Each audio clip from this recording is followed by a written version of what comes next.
Modu, let's start our conversation right now. Uyu munsi bafite udushya twinshi cyane. Narababwiye ngo ewana uri kumwe na super n'undi nta rumuri bari hari. Yeah. Okay. Nyamureka. Nagiye ndimbira mu bihugu bitandukanye, naragenze none. Urabyumva? Ariko hari imico nagiye mbona hano ugasanga abanyarwanda ntituyifite. Why? Ugasanga abandi bahanzi bafite ibintu bijyanye n'amakupure. Sometimes reka baye urugero. Reba Lil Wayne na Nicki Minaj. Bose ni abaraperi n'ibintu byiza cyane. Ugasanga Selena Gomez na Justin Bieber basiye kwira ibintu abatabati Bieber.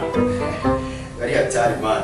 So ukumva Chris Brown na Rihanna ukumva ni ibintu byiza cyane.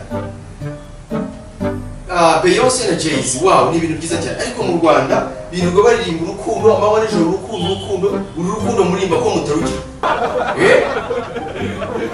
Narakukunze nzagukunda, urukundo muririmba ntabwo mujya, ntabwo abahanzi bakunda n'abasitani mukunda. Niyo mpamvu nababwiye ngo mugiye kubategura ikegero. Aba bantu baramutse bakoze kapu bagakunda. Ibintu byagenda fresh, byaba ari fresh. Namwe mumbwire muri abantu b'abagabo. Yeah. Let's start. Ku mwanya wa mbere aba bantu bakundanye ubwo ngiye kubasomera namwe muzajya mwumva uko bimeze siko bimeze.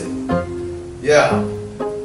King James na Baby Prince ira nyamuneka King James uyu mwana barimo baramufusha gusa araruguru muri Amerika.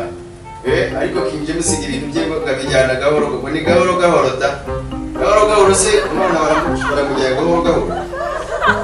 Medina Kate Bashabe abangaba batavuye muteri n'undi wazumva. Bushari na Marina ibyo ni ibindi. Rutura asa Rutura Nkusi ndetse na Ketchup. Rutura uyu mwana akunda guseka akunda kwishima ariko ibintu binashaka arakora cyane kandi ibyo kibazo gira kabisa. Dukomeze twigendere. Joshua na Sani aba batarwanye mu minsi iri bahita barwana. Pifra na Anita Pendo ndaza kubavugaho.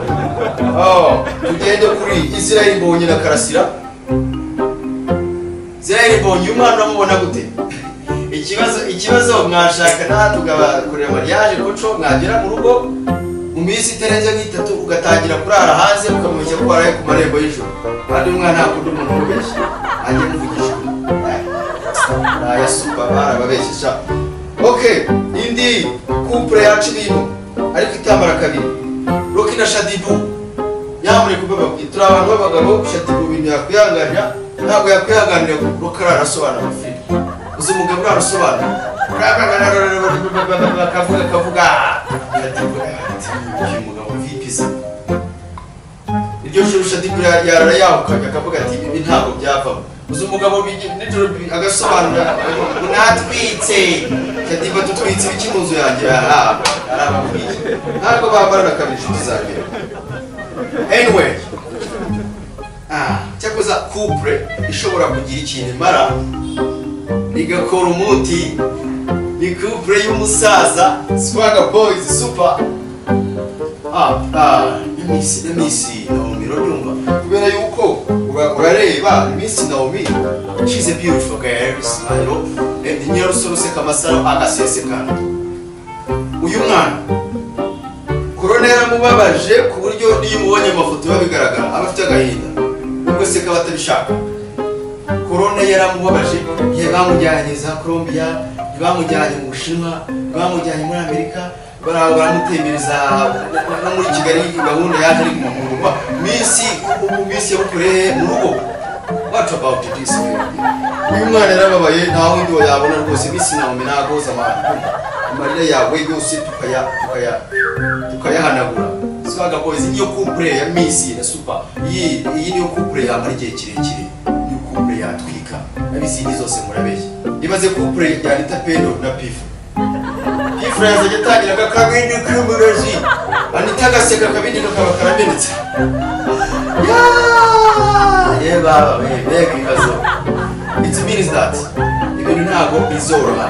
So reka muzinge basasa yende fata akaruhuko.